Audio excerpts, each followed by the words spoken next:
Hello, everyone. This is another edition of Data Secured presented by Dasera. Flobo Boyce here, speaking with those who are movers and shakers in this particular industry, being joined by Ed Covert with over 30 years of experience in cyber industry. Ed is the head of cyber risk engineering at Bowhead Specialty Underwriters, a provider of cyber risk insurance.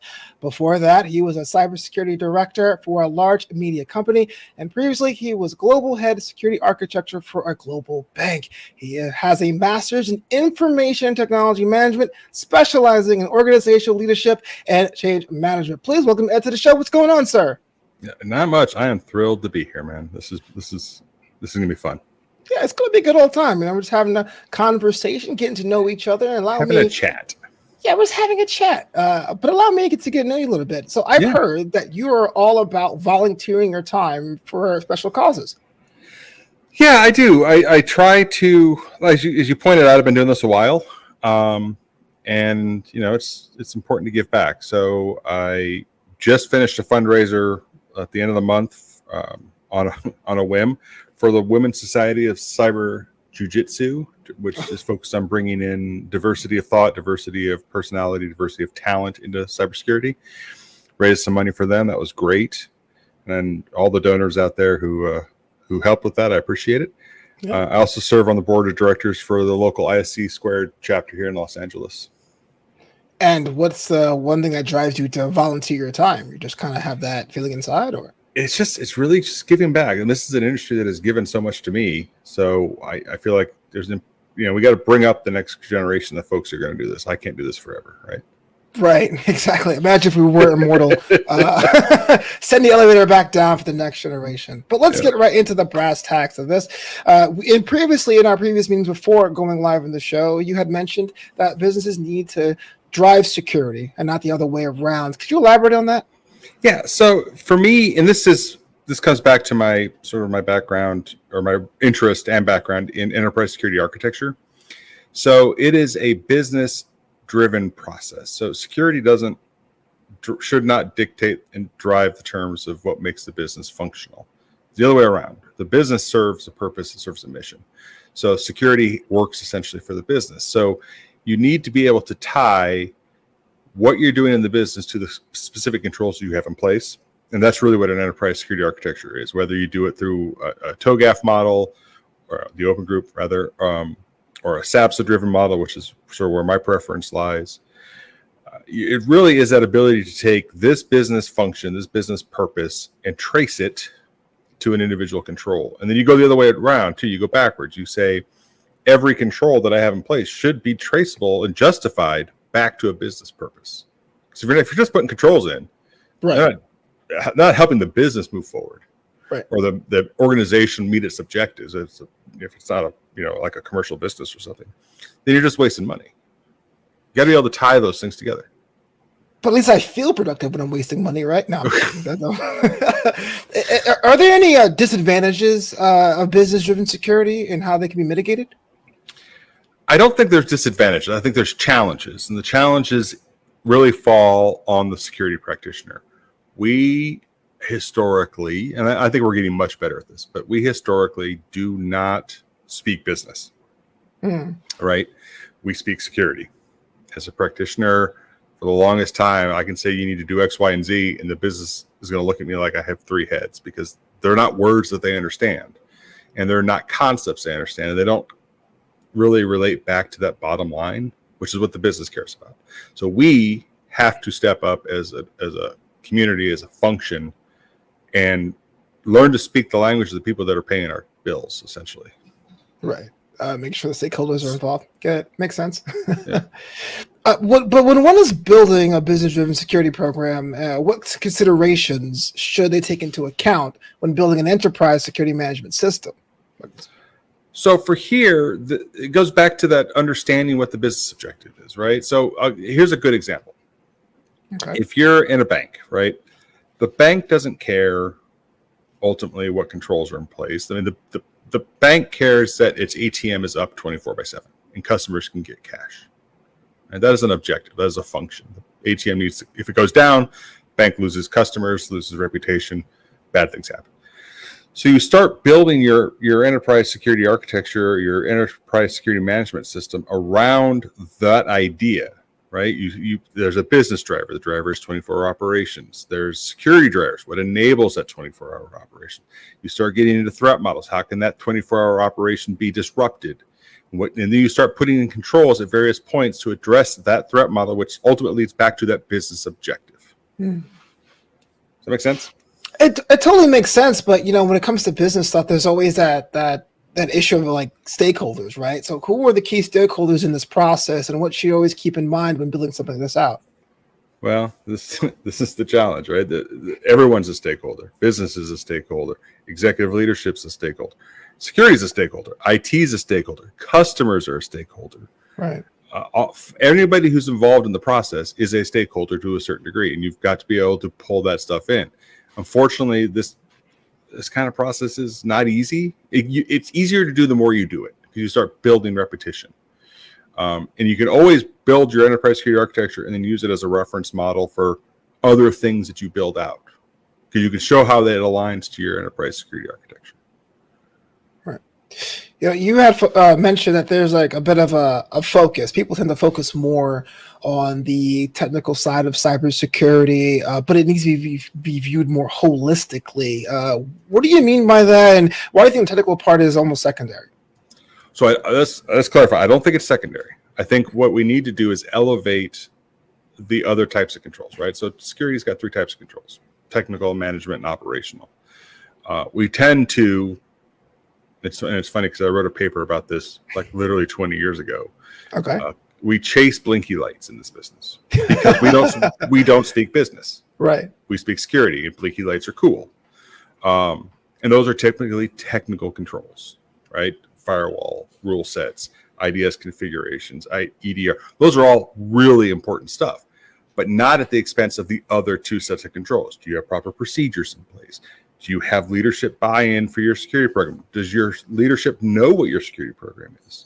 So those are sort of the other side. And I don't want to denigrate the technical controls, because those are very important, but I want to elevate the management and the operational. So there's the 3-legged stool sort of actually exists, and it's not just leaning to one side. What do you think counts for that blindness? Why do you think people say they focus on one side or the other, or one stool leg over the other stool leg? That's I'm going to start a holy war on your podcast.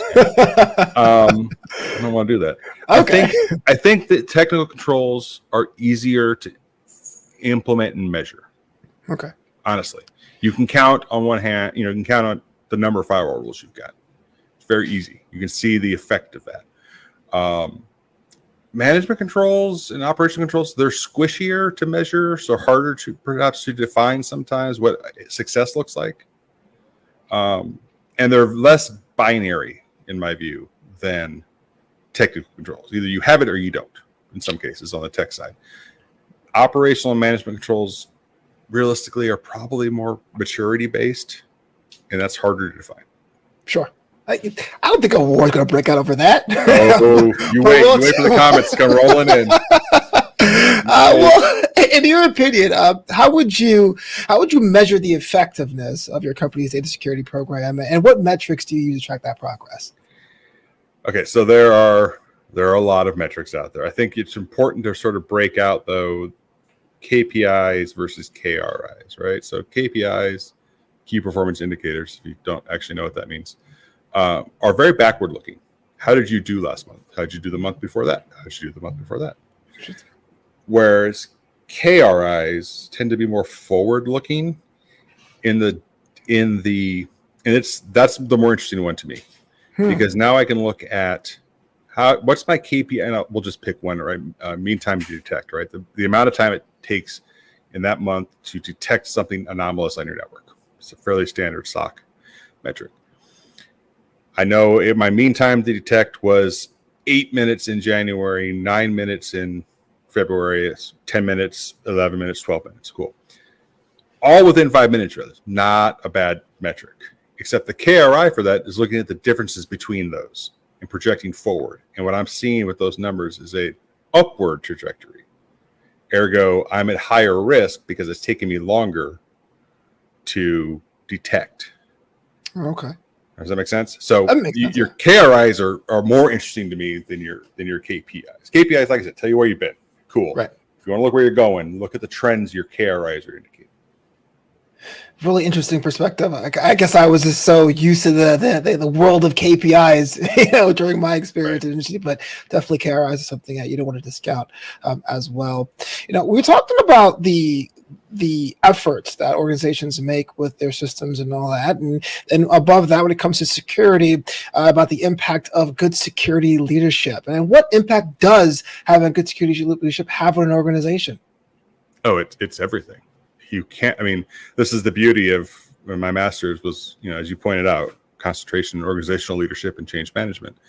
I don't think it's obviously what I'm about to say is not limited to security. We'll just put it in the security context, though. But you really need to think about what are the best ways of leading. There's a number of leadership theories that are out there, from transformational leadership to visionary leadership. Servant leadership is a big one right now. I would argue, and I didn't come up with this on my own.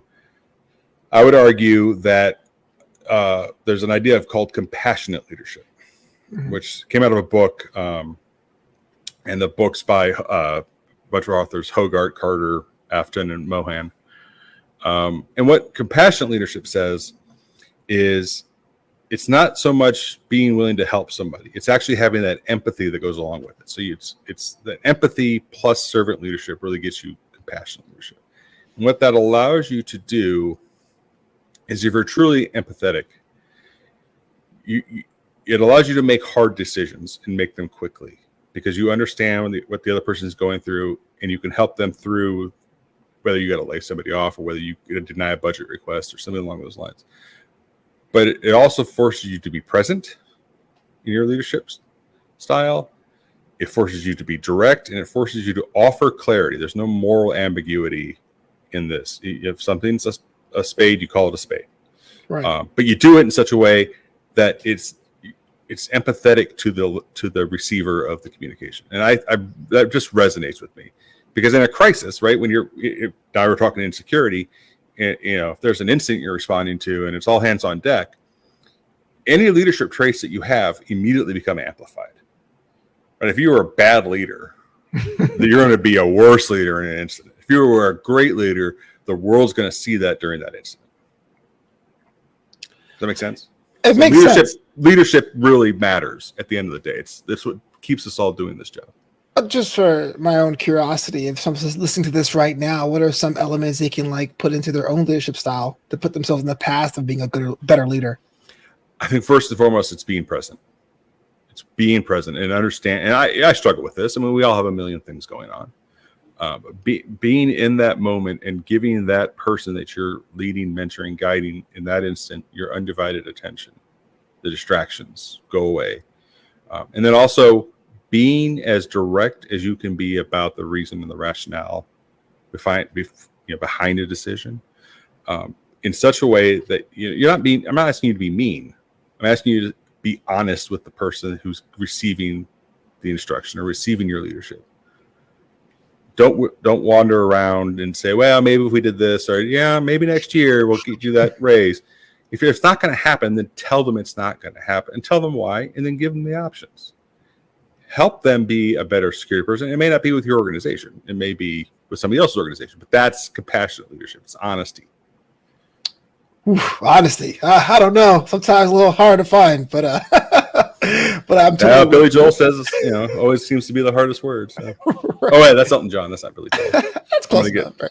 Yeah, you'll get another holy war. Yeah, exactly. So many holy wars in this one. As we wind this down here on Data Secured by Dasera, we have a couple questions we ask a lot of our guests here, and I want to know if you're down to play around just a little bit. Sure, I'm down. All right. So if anyone's listening right now, they heard those nuggets of wisdom you shared with us today, how they can go about getting resources to get themselves more in the know? So I'll do a shameless plug. I wrote about most of this stuff as part of my master's, and then I turned around and published it on my website. Okay. So there's a number of leadership theories that I wrote about as papers. So my website, edwincovert.com. EDWINCOVERT.com.